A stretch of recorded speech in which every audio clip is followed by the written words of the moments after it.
So, good evening, Trinidad and Tobago family. We are fortunate this evening to have a very busy man, uh, Mr. Gowtam Maharaj, Penal Regional Corporation Chairman.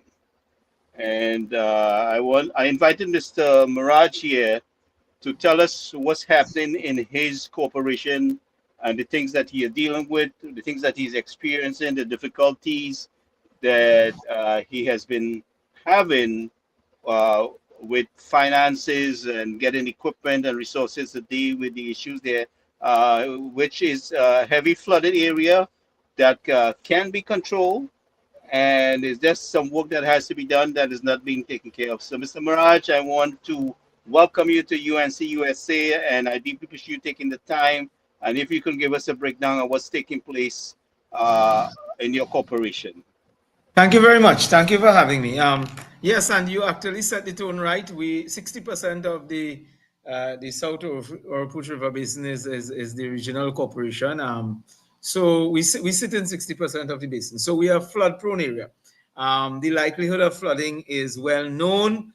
I use the word likelihood because that is what drives any risk assessment. That drives what tells you is going to happen, and that is based on past occurrences. Very simple equation, past occurrences, we have had numerous. In fact, the last we have come off was in November 12th, thereabout, a very severe flooding in the Rock Road area. People have been accustomed with the Woodland area being the flooded area, the Barakpo area, the Debe and Pinal area. But the Rock Road had a very severe flood. People would have been able to see the videos that I shared because I went out there as the first responder with councillors and members of the PDRC workforce, and we attended to the needs of the public. The water was severe. Just setting the context so one would understand why the claims are being made for support for the flooding disaster and associated works. Imagine that a dinghy with an outboard motor could not operate in the streets because the current was so strong. Yeah? So having set the tone, the first aspect which really pains me is the fact that I see grants are being given out, and the persons who have been approved for grants, who have the disaster management unit has visited and recognized that they definitely have been affected, have not yet received any grant. This is, we are talking about a couple of months. The first promise by the Minister of Social Development, the Social Development Ministry handles this, was January, mid-January. That was via public media. That date has not been kept, and today now we are seeing grants being given out to other parties, but victims of a disaster, and a disaster it was, definitely, people who were marooned, they have been left unattended. And one must understand why this is important. When someone faces a flood disaster, such as the ones we experience in the region, let's assume you lose livestock, or you lose a couple days' work, or your vehicle has been damaged due to flooding and so on. In most cases, it affects the livelihood of that person for a very long time thereafter. It is not just a one-off event and it goes away. So my call is clearly to the Minister of Social Development. Please assign some time and give the grants to the people who are victims of that November flood. If you have any questions there, I can take it, or else I will go into the preventative measures as to what we should be seeing to prevent or to alleviate or to reduce the effects of flooding when the rainy season starts. Please continue and say what you have said, and then we will jump in after you. Okay, great. So flooding requires a number of attack fronts. One being projects, what we call PSIP projects, development projects for short term, by the corporation, which we execute for areas such as box culverts, bridges that needs to be redone, and all of that. That money is allocated by the central government to the local government body, which is a very important aspect to understand because we are having an international audience here. The local government body is not a body with full autonomy in terms of its budgeting and so on. In fact, I will digress to say, before I continue on the infrastructural aspect, the promise of the property tax was for that money that was collected by the central government will be given to and forwarded to the respective regional corporations for use. In fact, that has been a big claim by the former Minister of Finance, and it is on the Hansard, it is on the record, it is everywhere that, hey, we are collecting these property taxes and it will benefit you. All of your ills of budget and finance will go away. That has not occurred to date. So in fact, that is a question for the current Minister of Finance as to what has occurred. This property tax has gone down a black hole. Elderlies, burgesses came out and paid their tax obediently. And here it is that they cannot be beneficiaries of what was promised. Very, very dishonorable and sad to say that. Continuing on the infrastructure project so that the residents and the listeners can understand. The infrastructure projects which we received a confirmation of funds. This is a formal document from the Ministry of Local Government and Ministry of Finance, which tells us go ahead with the project. This is 2023-2024. Financial year runs from that period, September to September. September 30th, it ends. Begins on October 1st. When we utilize that confirmation of funds as the green light, albeit that we received that sometime in July, August, very near to year end, and we had to push and try and get those projects done, which we did. And we had some that continued beyond the September 30th. Those projects, which should have been paid out of an approved budget, a budget which was approved and read in the national budget and given to us in black and white for the 2023-2024 projects. When September 30th came, 2024, those projects were not paid for. I believe 1.4 million was sent out of a total budget of 17.3 million. A total of 21, but for the infrastructure projects, it was 17.3 million. The grave consequence of that is that a memo followed saying that the payment of those projects must come out of the 2024-2025 period. And to give the context, that is the current period. Which means, what it spells is that for this period, the number of projects that we have put up, again, in the area that will alleviate flooding, box drains, bridge crossings, road crossings, projects of that nature, would not be able to happen. In fact, I will give the clear facts, because this is a factual discussion and it can be taken anywhere. Anyone can respond from the central government. It's just about 2 million that is left if we clear the 2023-2024 debt out of the current year. And that is dishonorable accounting to start with. Yeah, we should be able to clear those projects as has been committed and promised in the 2023 period, so that now in this current year we could have dealt with what has been allocated. If we chew away from the allocation that is given now through the last national budget to us, then we will be cheating the public and they will be left without the projects that would now help them. To give you a comparison of what I mentioned, about 2 million will be left if we go this way that is being described, which we are being forced to do. 2 million, I'll give you a comparison. The government had estimated Lal Bihari Trace as a road to be done, to be paved, and it was estimated for 16 million. So if one road is 16 million, and I am saying that 2 million is left, you can compare the very minimal quantity of work that can be done. And a total budget of 21 million was given for that entire period. We spent 17.3 on infrastructure projects to alleviate flooding. And that is the portion that I am contending that should be paid. And the government has an opportunity. Mid-year is just about a month away, what we call mid-year review, and an opportunity for the Ministry of Finance to re-release funds. It is a time of review. So it is not late. I am making this call in an opportune time for the government to be fair, to be honest, to be ethical, to be honorable to the people of Penal Debe. Honor those debts for the 2023 period and release our funds for the current period so that we can continue to build those box drains and those bridges and so on that will help us reduce the flooding. That's one of the areas that would reduce some flooding. Getting now to the bigger picture, capital projects, large engineering type capital projects.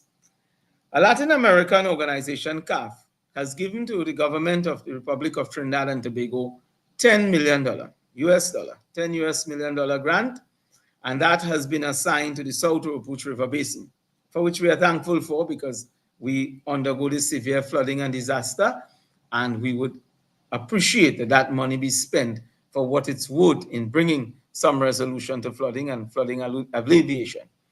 My call, which is very, very pragmatic, if you are out in the fields and you speak to all of those residents who have been living there for all of their life, and it is also a solution listed under the SORB project. The Ministry of Planning is managing this project through UWI Engineering Department. The fact is that the rainy season will be upon us in 1 month's time. And we know that the rivers, for example, the Coromata River is one large river that flows through the region, is unable, capacity-wise, to be able to take all of this water. Over the decades, people have backfilled their lands, constructed homes, buildings, all of that. So the natural retention areas would have diminished. The rivers are left to take up the water as it has been constructed for. But the retention ponds, and the discussion has been to place retention ponds starting at the Haggard Trace area. This is in the Rock Road area. And our call is that those retention ponds should be started immediately. My question that you would have seen in the release that I did was that first and foremost, where is this money being spent that we cannot see a start of the retention pond? Because we will be aggrieved, we'll be hurt to know that we hear that the money finished, as they say in local parlance, budget bus on that SORB project, and the retention ponds have not been constructed. The importance of it is if those ponds, or if one as a minimum is not constructed, we will be doing the same thing over and over and expecting a different result, or hoping for a different result. You know the definition of that.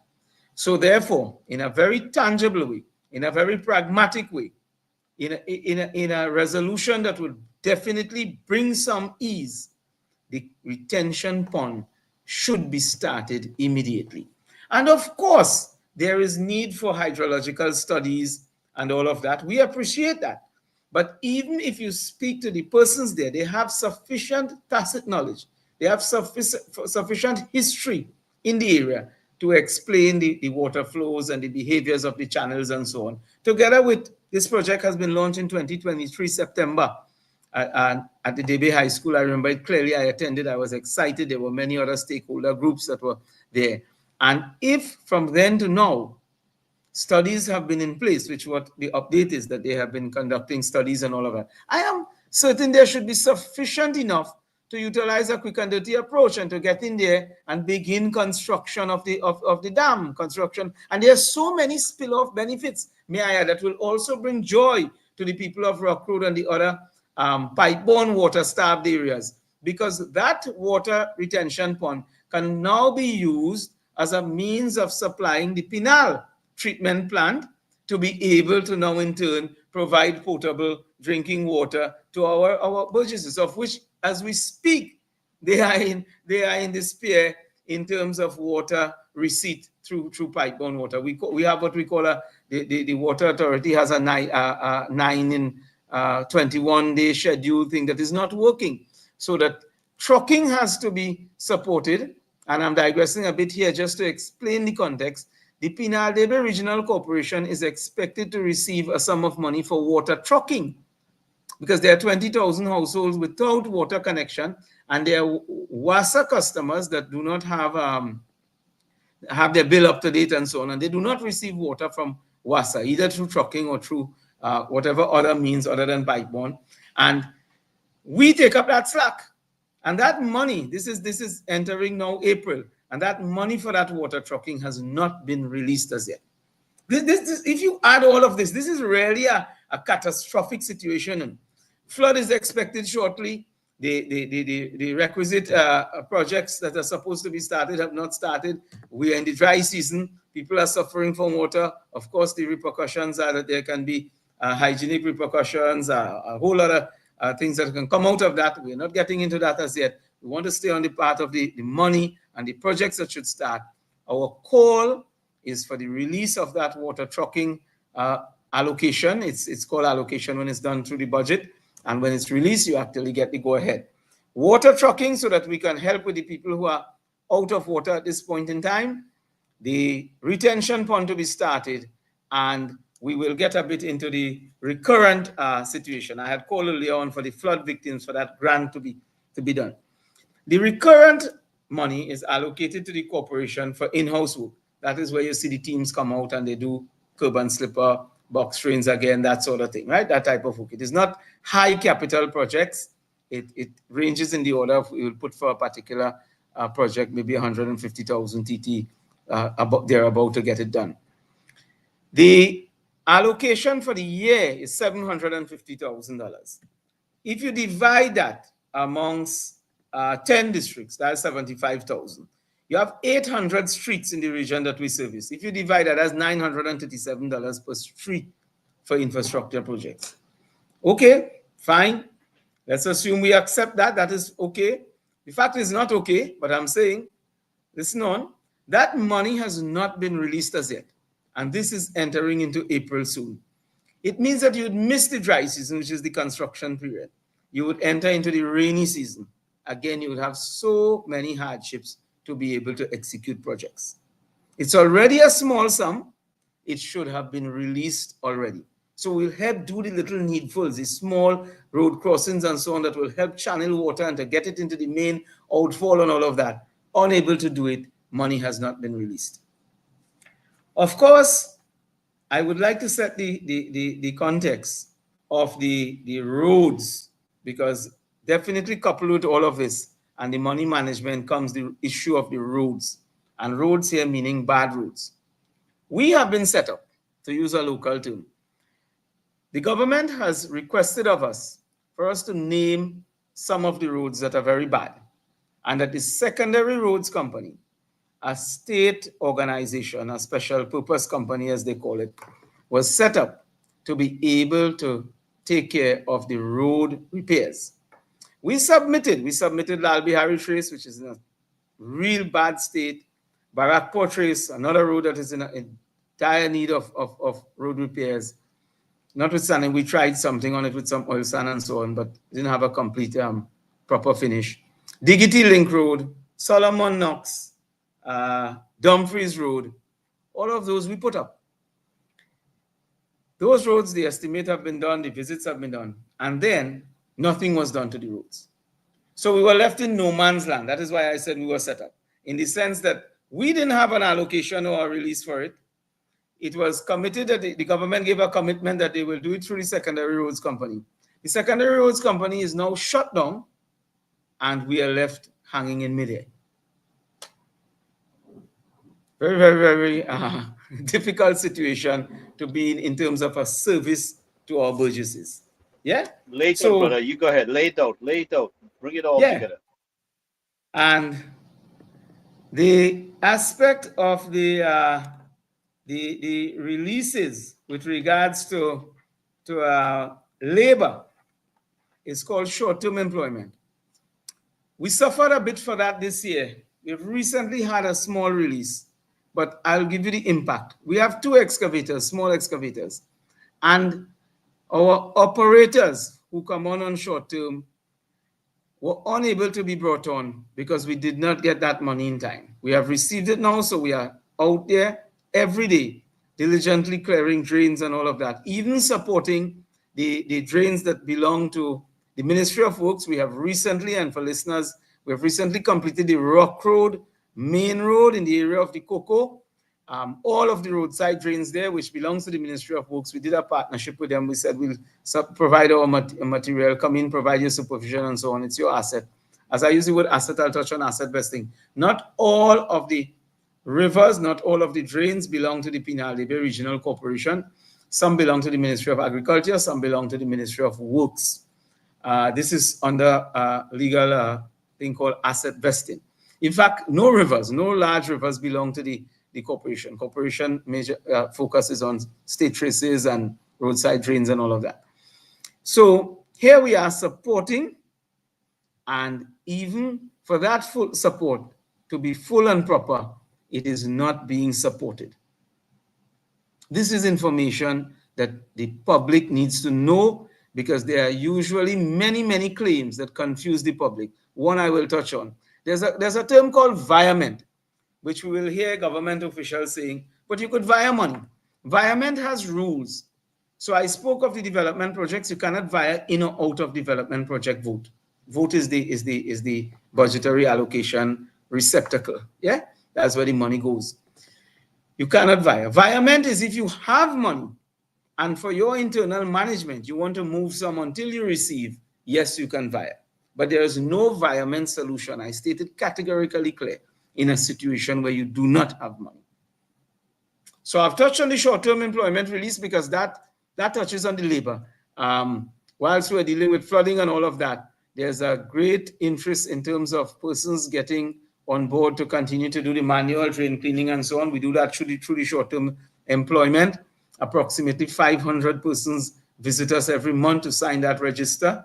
And that money also has been very much restricted. And I make the call. I hope I have set the case very clear for anyone listening that is in a position, a decision maker, to be able to help with this. It is very, very clear that we need these solutions that I have given. These are not really new solutions, and these are commitments, these are responsibilities committed already through national budget. It is only for the government to honor it. That's all. One, flood victims grants. Please give the flood victims, they are in severe trauma and despair, especially seeing now that grants are being given out here and there, and none has been given out to anyone in the Penal-Debe region. My call is to the Minister of Social Development to be able to release those grants to the persons. Two, the development projects, which is PSIP projects, we are saying honor the claims of the 2023-2024 project as so approved in the national budget of that respective fiscal year, and allow us to utilize the funds so approved in the current fiscal year. That is ethical accounting, that is ethical budgeting, that is honor in this business. And it is not so much only for the honor's sake, as I explained the pragmatic effects and consequences when not done. It means that this year, none of the projects will be able to get going, because that money that has been approved for this year will be used to pay debts of the last financial year. It is, anyone listening will know that is not a fair practice. The people should not be robbed. The residents should not be robbed of their projects for this year, which will have the effect of the flood having its disastrous effects when these projects are not in place. So I've dealt with the DP extensively. I have dealt with the SORB, South Oropouche River Basin Project, US $10 million grant out of the Latin American organization, CAF, managed by the Ministry of Planning through UWI Engineering.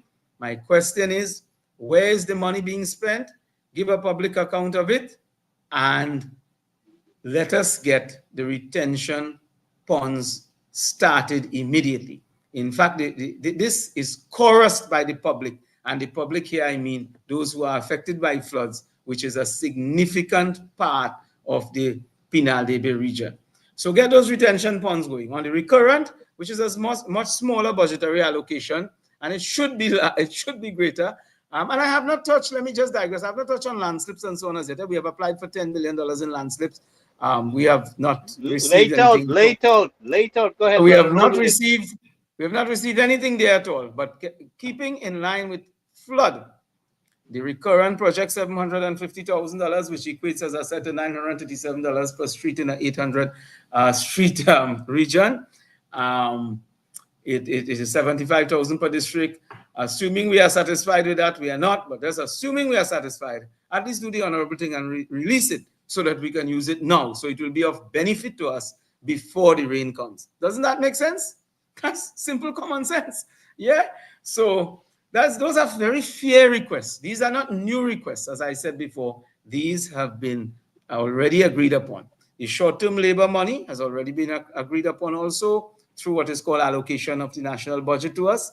I am saying release it, because it is that labor that we use to be able to do the manual clearing and all of that, so that when the flood comes, if you can get the water moving, at least in the areas where it settled first, it means that we can get somewhere to a place where our people will not have to face the trauma, the distress, the pain that they had undergone in the last flood. I can describe it because myself and the counselors were out there in past waist height water. You all saw the videos up to the truck windscreen. I mentioned the dinghy could not operate because of the current on the road, on the Mulchan Trace, on the Goodman Trace, on the 5 Mile Rock Road. The dinghy could not operate because of the force of that current. In some cases, even the trucks could not go. There were a couple of areas that the trucks could not go beyond how high the water comes down. So we are also calling on the ministry. I explained asset vesting. We are calling on the various ministries to take up their responsibility. I've spoken at length in other programs on the 210G John Deere excavator that sits in the Ministry of Agriculture yard in Pinal. Immobile, unable to help itself. Yeah, the Ministry of Agriculture has a number of channels. We are saying, Ministry of Agriculture, get going with your large excavator. We do not have large excavators. The Ministry of Rural Development has a large excavator. We have had it for not more than 10 days for the entire year, not calendar year, meaning January to now, last year, and whenever. Our total sum of days has been 3 days in one instance, 3 to 5 days, and about 3 to 5 days in another instance. 2 periods of, let's say, 5 days. I still call it 5 days. It was about 3 days, 10 days. Ministry of Rural Development owns a large excavator, and that has not been loaned in any meaningful way to us to be able to clear the larger water courses. So the caller for those things is very That will simple. change. That will change under the UNC government coming. We're going to make sure that changes. But go ahead. So, so Gary, hi Gary, may I ask? Good evening, Yes, please, everyone. please jump in. We have Nadina here, and we also have Dr. Ramlal. Jump in whenever you can. All right, I know that this evening we have our guest who is speaking about the Penal DB Corporation. What is happening with the other corporations like yourself? Is it a similar experience? And I'm hearing some interesting words that our guest is using this evening, calling upon the government to be fair, um, to be honest, to be transparent, a number of other words in that regard. And I find those words rather interesting to be calling upon this government, where we have seen little of those characteristics being displayed, whether at a national level, at a local level, whether with respect to the barrier divers, with respect to the previous flood victims, etc., etc. So I, I mean, it has me a bit baffled, this call upon a government that it itself has shown for the past 9 years, 10, going on 10 years, what its key characteristics are. And I'm not sure what he expects to get out of the government that has shown its hand over and over and over. So those are two things I would like to try to understand better. Thank you. sure. The member of parliament is here. So for the other corporations, because his portfolio will span across other corporations. Um, so I have spoken for the Pinali specifically. Yes, you are correct there.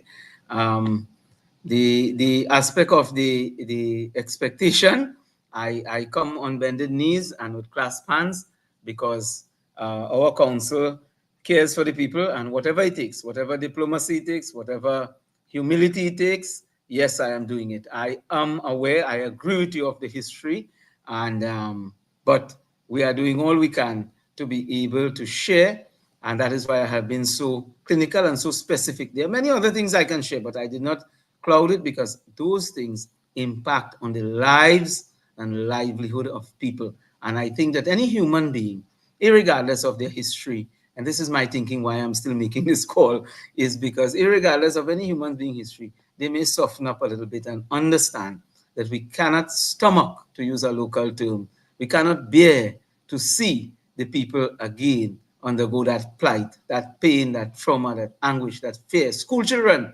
our first stop, the PDRC first stop was at a school the Rock Road RC School.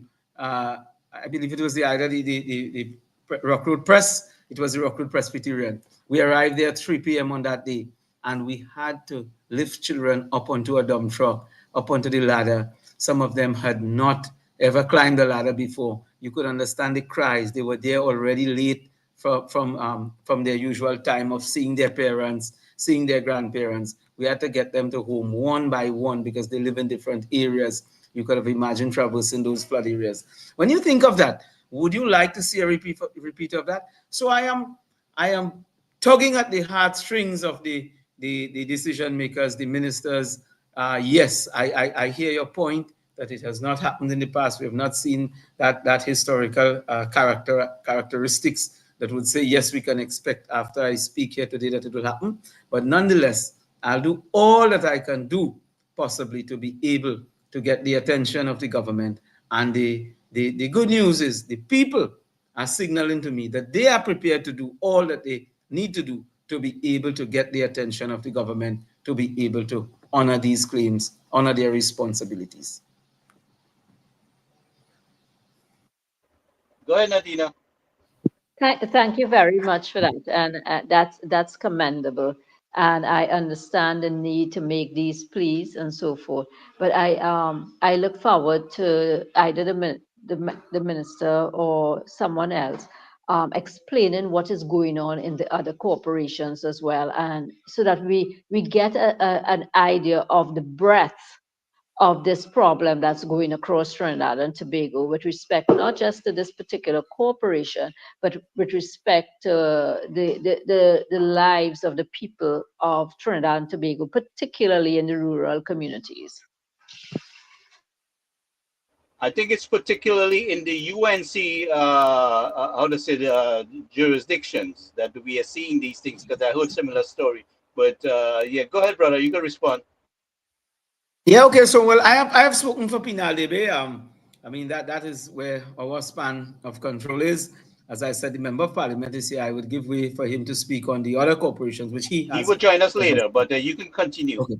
So I have shared our particulars with regards to the flooding, the aspect of the employment. I have spoken to 500 persons because I have the time. I will delve into it. The 500 persons also show up at our doorstep every first Monday of every month to indicate their interest in 10 days in short-term employment.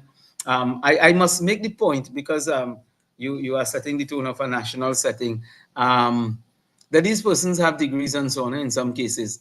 The fact is, let me just step back a bit so that the international audience can understand that this region, and in this one I can speak, it extends, my point extends beyond the region, it extends nationally, has been hit with the closure of the rice industry, the cane industry, and our major forex earner, the oil industry.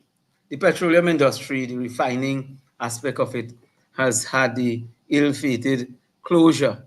And now, in retrospect, I think everyone, including the last Minister of Finance, agreed. The Minister of Finance himself agreed that forex generation capability and capacity of the refinery really is something we should have not done away with, especially against the backdrop that the refinery made profits even up to its last year in operation. And the persons who are experts in that, of which I am one of them, well understand that the refinery was making money.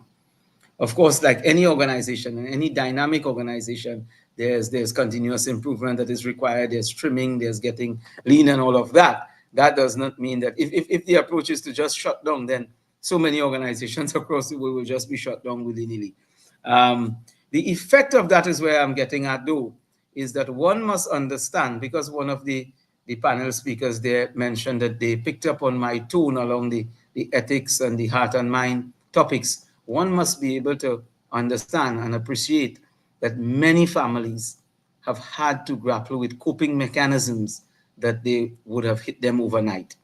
And to understand a region that has lost its rice, one of its mainstay form of occupation and livelihood, its cane, its petroleum industry, and many other smaller industries that would have gone with these industries, it is really in a state that is a hard slap to not even be getting the funding that it requires for the most basic of things that I have described: water and flood alleviation mechanisms and all of that. Because these persons, these families are already faced with unemployment, having to grapple for much lower income jobs than they are capable of doing. And that in itself is a social crisis. That in itself requires a special a form of attention. Like I have always asked, has there been a social impact assessment done after, which should not be done after? There are international listeners here and would know that for any major activity such as a closure, a social impact assessment has to be done before, because it should actually inform the decision making of the either the board or the corporation sole or the ministry or whatever in terms of their decision. And that has been a very grave error. I have not been privy to, and no one I know has been privy to, that anyone has taken any time to give attention to the social fallout of that. And you would hear on other topics, when other topics are being discussed, you would hear of the medical impact and consequences of that, where there, in fact, there's a group of people are actually having a case, a court matter that they are raising, where that closure was done and persons were left in mid-air. So we must put people in our equation. And I'm expanding a bit here because the speaker the panelists so rightfully ask about it, because I didn't just speak on the block and mortar aspects of it. Because what is block and mortar without people to breathe life into it? If we cannot have care and love for our people, for our brothers and sisters, regardless of where they are, whatever geographic location we are speaking about, a government, a central government, has a responsibility, has an obligation, because you have been placed there by the people for the people. Yeah. So I mean, that's the basic equation. For the people, by the people. You need to get back to basics, as they say in local parlance here in Trinidad and Tobago. Get back to basics. Peel the onion one layer backward, and let us get back the people into the governance, get back the people considerations into the politics of the day. I make this appeal to the current central government. And I hope that someone is listening to this, because I'm sure it will touch any human being, I'm saying, when you listen to this. And that's why I have created this nexus of flood into pipe-borne water into this, because it is connected. If you have a shortage right now, WASA cannot deny that there is a shortage in terms of output and volume. But having said that, which may be somewhat of a defense there, that, hey, we are shorted volumes, yes, to go along the questioning that has happened, some areas are receiving 24/7. So it means that it can be done. Very simple. It can be done. Now, if you cannot achieve it through pipe-borne, we are saying achieve it through truck-borne. How do you achieve it through truck-borne? The mechanism is there.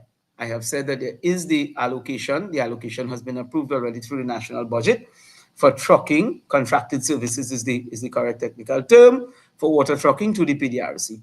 We have one truck.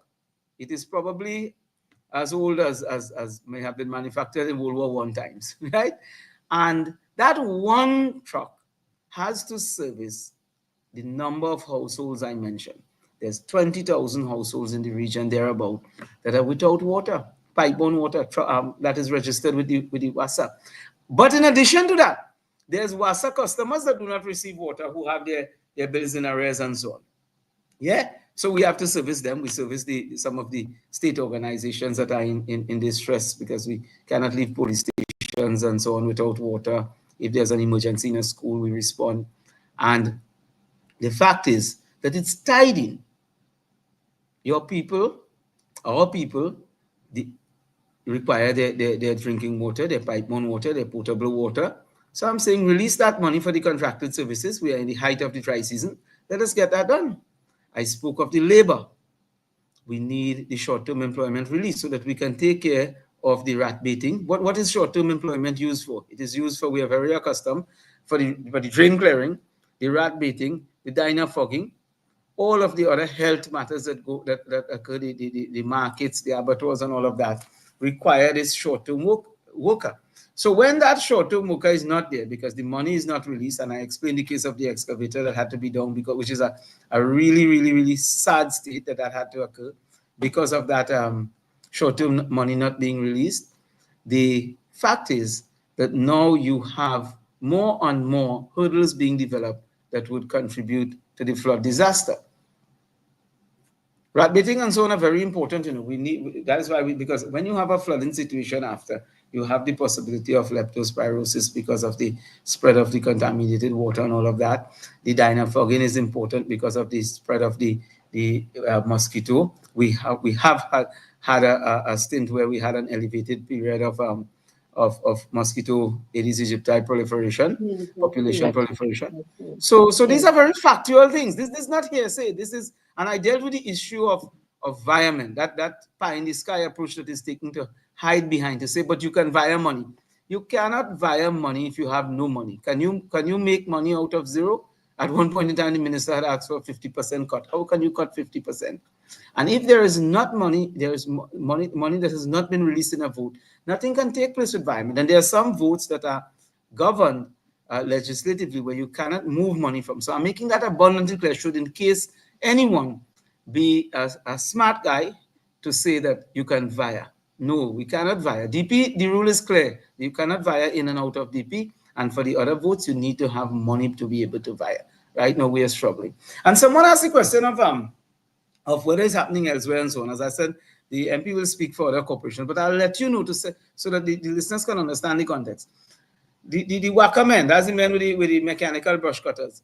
Even in outside of our ministry, persons are buying their gas in some cases, they're buying their own string, and they're they're coming in under as laborers and trying to fit in and become and work as worker men. And it's a messy situation. The labor aspect of the entire operation, not only this one I can speak of, not only penal debit, needs to be looked at so that fair wages and so on, and that is actually a major pillar of the UNC in terms of fair wages, fair allowances, and the requisite proper classifications of workers and all of that. That is a major thing that needs to be looked at because we are chatting additionally here. I'm saying that if you speak to those persons who are coming out, they're bringing their own machines just to get a day's work. But it's really sometimes in some cases falling under exploitation. So it's not nice. It's not nice. It's not nice. The call is made that, but I specifically, I went all in that area so that you'll understand because I had the time. But the call for the immediate danger upon us is after April, we will be in the doorstep of the rainy season, and we are really, really extremely fearful. One cannot understand how traumatic it is. We have been to every home, and we have been liaising and communicating and comforting persons, and you live in fear that every time you see a dark sky, you think all will be lost again. Yeah, that's as bad as it is. Dr. Vieira, you could join us anytime you want to, but I think we should create, when we take government, I made some suggestion that we should create a water treatment and dam kind of structure so that we are able to retain more water from that Oropouche River, redirect the flow of the water so it is not flooding into areas, because that's a mass amount of water that you really cannot control the way that the extent of that water comes down. I don't have to tell you that. You deal with it. You're in the middle of it. But I am looking for our UNC government under Mrs. Bisesa to create some infrastructure within that Oropouche River, and we'll be discussing it more as we take government to create some kind of a flooding overflow and treatment center there so that we can facilitate, because a lot of the water runs right out to the sea and totally wasted, and then the rest of the country is suffering for water most of the year. I've also heard about some rackets with the truck-borne water delivery. and other corporation, not necessarily yours, but in other areas. So I've heard quite a bit of things, and these are concerns that we have, and I want to we also have to bring to the listening audience what we will do under a UNC government, which I expect if MP Tancoo could get a chance out of his meeting there, he could join us later on, to explain if he not here tonight, maybe another night. But you can go ahead. Yeah. Okay. So if there are any questions, I would be happy to share information on it. If you have questions, I Dr. would. Ramlal, do you have anything to ask Mr. Maharaj? I'm not sure if she's here. See I'm hearing. You hearing me, Mr. okay. Gowtam? Yes. Okay, so firstly, I want to really thank you for sharing your knowledge and information. It was very insightful. And what two things I wanted to suggest or ask. Um, I wanted to know if you have documented these concerns as you have presented them here today.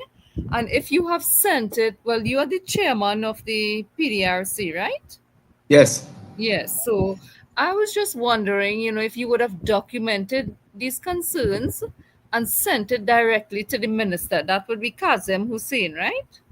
In some cases it would be, but we deal with our line ministry. So we would normally send, first up would be our line minister, which is in this case the Minister of Local Government, that is Mr. Faris Alrawi. Okay. So let's say for the flood victims, we would have sent a correspondence, because as the Ministry of Social Development, yes, when the mid-January came and that was the committed date given by the said minister, we would have communicated that we are looking to get an update and all of that. In the case of the DP, we have responded. As I said, a memo was sent, so we have already submitted all our new projects, and yes, we have communicated that, look, this is the best arrangement. I will continue to communicate through the line, which my upline is the minister, to bring that awareness. So hopefully some good faith can take place. Yes, those are on the major matters. On the matters of the excavator, yes, I have consistently raised that as a large excavator. The request for the large excavator from the Ministry of Rural Development, which is our line ministry. So my question is, where is this excavator? I mean, people are giving suggestions where it is, right? Saying that it should be where it shouldn't be. I am making my call simply and humbly that it should be in Pinalebe, the area that has such disastrous flooding. Our call is for it. We have made numerous calls for that. That is one I would agree with the previous panelists that it has gone unheeded. And for the other matters, yes, for the release of the recurrent, yes, the PDRC corporation itself, the administration would have written requesting that release. And the short-term employment also, the request would have been made. So it's clear, it's documented, and we are awaiting a response. Okay, so just as a follow-up, what clicked to me is that I feel like we need to let the wider population um, be more aware of some of these issues, because I mean, I feel like if you can probably summarize them and place it in a letter to the editor. I know it works really well. You can just email it. And, if you need assistance with that, I can also help. But I think you're quite capable. And send it to the editors so that the population would be aware of all of these issues that you are facing in your area.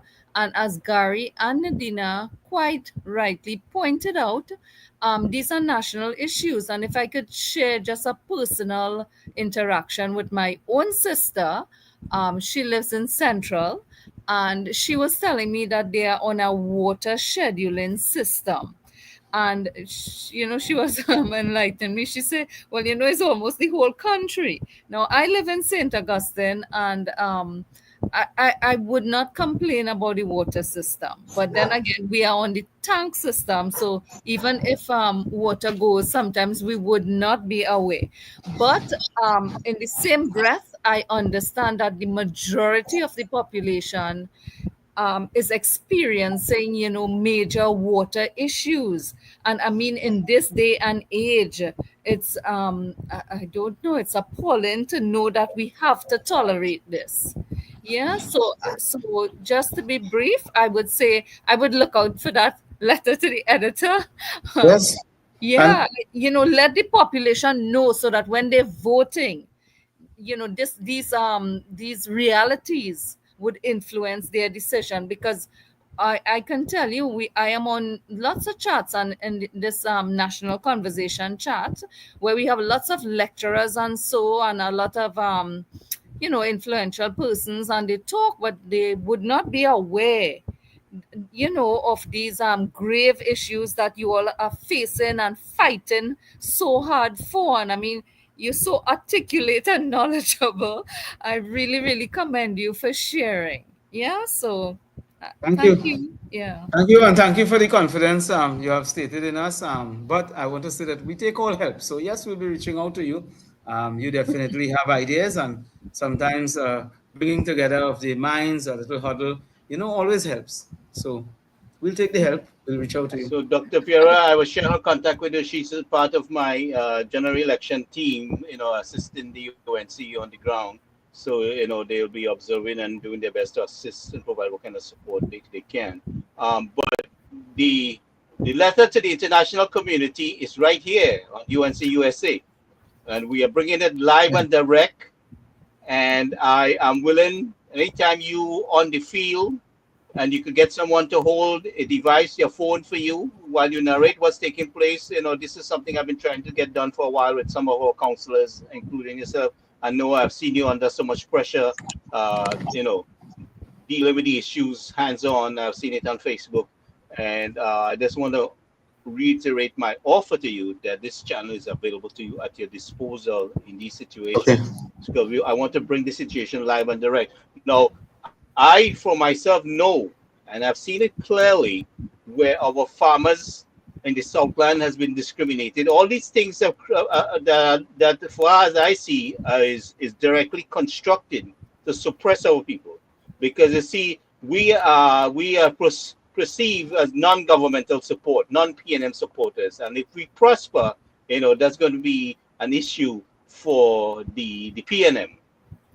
So that I seen the discrimination. They have suffered the country. We should have been at a point where we are doing mass food production, but that's going to come under Mrs. Visesa. There's going to be a drastic turnaround. We all know that. We just call on the population. We call it on our international citizens outside the country to lend their support in whichever way they can to help us win this election. We're going to do it American style. Get on the phone, send your money, do whatever you can, towards your constituency, your candidate fighting, the battle on the ground there, that you could support. Doing nothing is not an option. We must win this election, and we must come together to resolve these issues. This thing cannot continue. I have no tolerance for it. And we have seen a long history, as MP Tancoo had commented earlier, geographic discrimination, against our people. And we intend to put an end to it. We intend to deal with the infrastructural issue. I had several conversations with our political leader. She acknowledges it.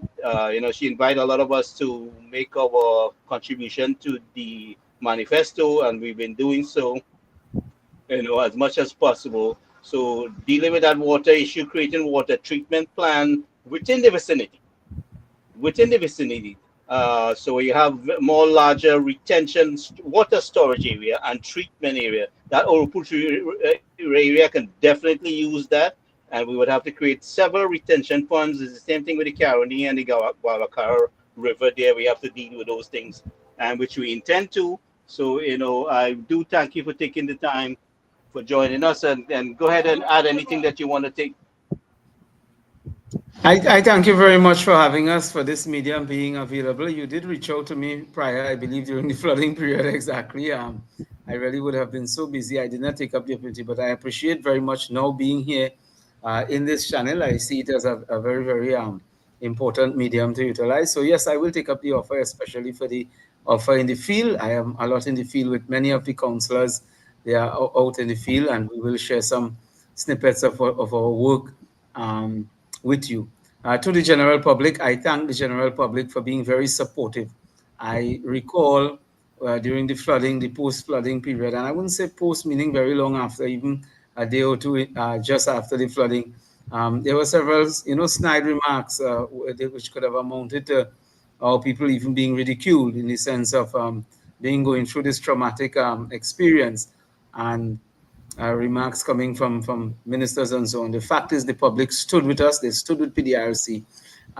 They stood with us because they recognize that our service is really genuine. It is as much as we do, we do. We give our best, and therefore I continue to thank the public. You are very, very great. Uh, the number of burgesses we have here, our people are very, very warm, very, very loving, and I continue to, in together with the council, touch on the heart and mind issues. I continue to lay focus there together with the council because I am a firm believer that our people must be happy. Our aim must to make our people happy. I've set the context in terms of what really and how people are affected after disasters, and therefore I hope that it really touches on the hearts and minds of the decision makers, the ministers, the current ministers, and that I am very, very optimistic that something will occur, especially with this publication and others that we intend to do, because I've mentioned before, the public is reaching out to us. They are knocking on our doors that they want to join with us, the council, to be able to send this message further. So it means that in the upcoming week, there may be some very escalated activities that can really help us highlight, in addition to the good suggestion we get of continuing to write. I will now engage the media as a first step to be able to ensure that the awareness part of it is out to all of the decision makers, the ministers, that they should know. So there's no aspect of them saying that they did not know. And then with the council, will consider the call of the people that they want to join, that they want to join hands with us in making these deficits very obvious. Thank you very much. We in school we were told that a picture is worth 1,000 words. So a video is going to worth a lot, much more, and especially a live video. So I want to reiterate my support for you. This channel is available at the disposal of our UNC people, and I'm looking forward to hearing from you again. And that would say thank you very much. I want to thank our listening audience for joining us, and encourage you to reach out to Mr. Gowtam Maharaj out in the Penal Regional Labor Corporation, and you could also contact MP Tancoo, who is in that area. Unfortunately, MP Tancoo was kind of caught up in a meeting, so he could not join us, but he was listening and was willing to participate. He just got a little tied up. But we're going to continue the discussion on this channel. Uh, so with that, I will say good night and thank you very much, Mr. Maharaj, for joining us. Thank you very much. Take care. Thank you. Bye bye. Bye bye. Thank you. Thank you. Okay.